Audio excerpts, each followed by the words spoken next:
वजारत उज़्मा के लिए नून लीग के सदर शहबाज शरीफ और PTI रहनुमा उमर अयूब के कागजात नामजदगी जमा करा दिए गए। लीगी रहनुमा सेनेटर इसहाक डार ने इत्तेहादी जमातों के रहनुमाओं के हमरा शहबाज शरीफ के कागजात नामजदगी पार्लियामेंट हाउस चैम्बर में सेक्रेटरी कौमी असम्बली के पास जमा कराए। सुन्नी इत्तेहाद कौंसिल के अरकान असम्बली असद कैसर, अली मोहम्मद खान, आमिर डोगर, जुनेद अकबर ने उमर अयूब के कागजात जमा कराए। सुन्नी इत्तेहाद कौंसिल के अरकान नारे लगाते हुए स्पीकर ऑफिस पहुंचे। स्पीकर अयाज सादिक ने दोनों उम्मीदवारों के कागजात नामजदगी मंजूर कर लिए। कौमी असम्बली कल नए वजीर आजम का इंतखाब करेगी और इजलास दिन 11 बजे होगा। कायद ऐवान के लिए सादा अक्सरियत हासिल करना लाजमी है। 336 के ऐवान में 169 वोट लेने वाला वजीर आजम करार दे दिया जाएगा। शहबाज शरीफ को 200 से जायद वोट और उमर अयूब खान को 90 से जायद वोट मिलने की तवक्को है।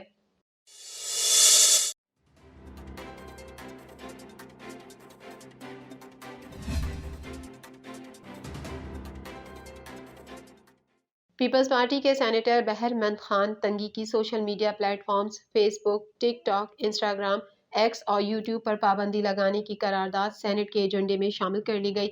4 मार्च को होने वाले सेनेट इजलास के जारी एजेंडे के मुताबिक फेसबुक, टिकटॉक, इंस्टाग्राम, यूट्यूब और एक्स पर पाबंदी के लिए पीपल्स पार्टी के सेनेटर बहरमंद खान तंगी की करारदाद एजेंडे में शामिल है। करारदाद के मतन में कहा गया है कि सोशल मीडिया प्लेटफॉर्म के मुल्क की नौजवान नस्ल पर मनफी असरात मुरतब हो रहे हैं। सोशल मीडिया प्लेटफॉर्म हमारे मजहब और सकाफत के खिलाफ उसूलों को फरोग देने के लिए इस्तेमाल हो रहे हैं। ये आवाम में मजहब और ज़बान पर नफरत पैदा करने के लिए इस्तेमाल हो रहे हैं। करारदाद में कहा गया है कि सोशल मीडिया प्लेटफॉर्म्स के पाक फौज के खिलाफ मनफी और बदनीयती पर मबनी प्रोपेगेंडे के जरिए मुल्की मफादात के खिलाफ इस्तेमाल होने पर तशवीश है। मफाद परस्त ये प्लेटफॉर्म्स मुख्तलिफ मामलात पर झूठी खबरें फैलाने इस्तेमाल कर रहे हैं। सोशल मीडिया प्लेटफॉर्म्स जाली क़यादत को फरोग देकर नौजवान नस्ल को धोखा देने की कोशिश कर रहे हैं। करारदाद में कहा गया है कि सेनेट हुकूमत पाकिस्तान को तजवीज़ करता है कि फेसबुक, टिकटॉक, इंस्टाग्राम, एक्स और यूट्यूब पर पाबंदी लगाए। सोशल मीडिया प्लेटफॉर्म्स पर पाबंदी लगाकर नौजवान नस्ल को उनके मनफी और तबाहकुन असरात से बचाया जाए।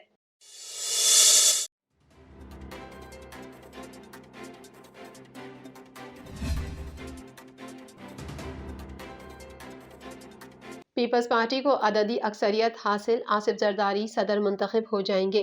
वजीर आला सिंध सैयद मुराद अली शाह ने कहा कि मुल्क में इस्तेहकाम लाने के लिए पीपल्स पार्टी ने नवाज लीग से हाथ मिलाया है। वजीर आला सिंध सैयद मुराद अली शाह ने मीडिया से गुफ्तगू करते हुए कहा कि कलंदर के उर्स के अख्तामी तकरीब में शिरकत करने आया हूँ। दुआ मांगी है कि इस मुल्क को अल्लाह ताला अपने हिफ्ज़ अमान में रखे, हुक्मरानों को ताकत दे के मसाइल से छुटकारा हासिल किया जाए। मुराद अली शाह ने कहा कि चारों सूबाई असम्बलियों के वजीर आला मुंतखब हो चुके हैं। 2 दिन बाद वजीर आजम भी हलफ उठाएंगे। नेक अज़ाइम में सबको अल्लाह पाक कामयाब करे। सदर के इंतखाब के लिए चारों सूबाई असम्बलियाँ और कौमी असम्बलियाँ वोट देंगी। 350 वोट जिसको मिलेंगे वो सदर मुंतखब हो जाएगा। हमारे पास अददी अक्सरियत है। सदर आसिफ अली जरदारी मुंतखब हो जाएंगे। आसिफ जरदारी के पास सबको साथ लेकर चलने की सलाहियत है। सारी सियासी जमातों को साथ लेकर चलेंगे। मुत्तहदा और सुन्नी इत्तेहाद कौंसिल से भी दरख्वास्त की थी कि हमारी हिमायत करें। वजीर आला सिंध ने कहा कि MQM से भी सदर को वोट के लिए बात करेंगे। हम आवाम को रिलीफ देने के लिए प्लान बना चुके हैं। रमजान में आवाम को रिलीफ देंगे। हम कुछ वक्त छुट्टी पर गए थे, अब छुट्टी खत्म हो गई, हम वापस आ गए हैं। उन्होंने मजीद कहा कि सबसे पहली तरजीह अमन व अमान है। बिलावल भुट्टो ने खास हिदायत दी है कि सैलाब मुतासरीन को रिलीफ दिलाएं। नवाज लीग से भी सैलाब मुतासरीन की मदद के लिए बात की है। साफ पीने का पानी हर शहरी को मैसर करेंगे। सुन्नी इत्तेहाद कौंसिल और PTI को अल्लाह ताला हिदायत दे कि वो पाकिस्तान के लिए काम करें। मुराद अली शाह ने कहा कि PTI वालों ने शदीद गलतियां की, वो अपनी गलतियों से कुछ सीखें। अमन व अमान की सूरत हाल खराब है, हमारी तरजीह है अमन को बहाल कराएं। सिंध की जमीनों से मुतालिक कानून के मुताबिक फैसले करेंगे। मुल्क में इस्तेहकाम लाने के लिए पीपल्स पार्टी ने नवाज लीग से हाथ मिलाया है। हम सबसे बात करने के लिए तैयार हैं। वजीर आला सिंध ने कहा कि नवाज लीग हमारे पास आई, हमने उनकी मदद की, मुल्क को संभालने की कोशिश की है। बानी PTI की वफाकी हुकूमत ने सिंध को नजरअंदाज किया।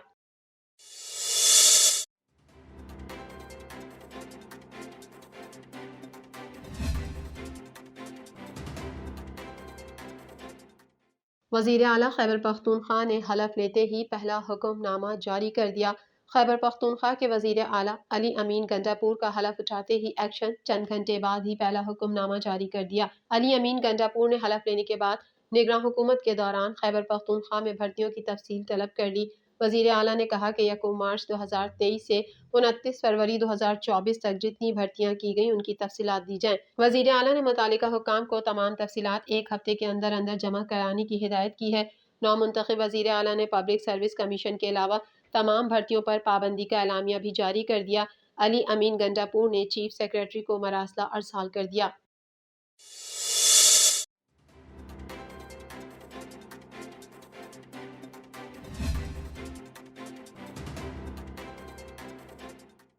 پختونخوا میں بارش کا سلسلہ جاری، تودے گرنے سے بچوں سمیت 13 افراد جاں بحق۔ خیبر پختونخوا میں بارش اور برف باری کا سلسلہ جاری ہے۔ اس دوران مکانات کی چھتوں پر تودے گرنے کے الگ الگ واقعات میں بچوں سمیت 13 افراد جاں بحق ہو گئے۔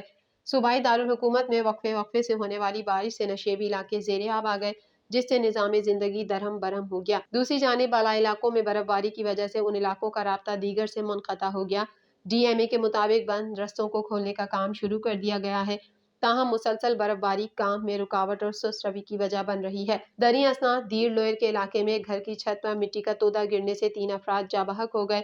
ریسکیو 1122 کے مطابق ملبے تلے 4 افراد کے دب جانے کی اطلاع تھی، جس پر کارروائی کرتے ہوئے 3 لاشوں اور 1 زخمی کو نکال کر اسپتال منتقل کیا گیا۔ مالاکنڈ میں امدادی ادارے کی رپورٹ کے مطابق حالیہ بارشوں کے نتیجے میں بٹ خیلا خٹکے قبرستان کے قریب مکان کی چھت گر گئی، جس میں 5 افراد ملبے تلے دب گئے۔